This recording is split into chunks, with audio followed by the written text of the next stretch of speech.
52 error. 13.5 kg. Prepare natin. Prepare tayo ng board. Page 52 error. Para Sony.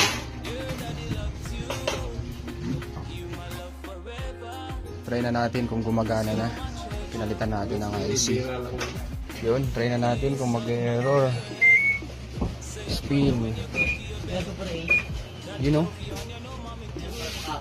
Okay na yung H52 error. You know, gumana na yung washing ni sir. Oh. Masasabi mo, sir? Okay naman. Alright. Ayos.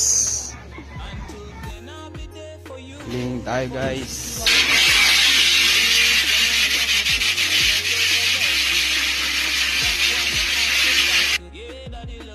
You know, nag-wash na yung wash ni sir.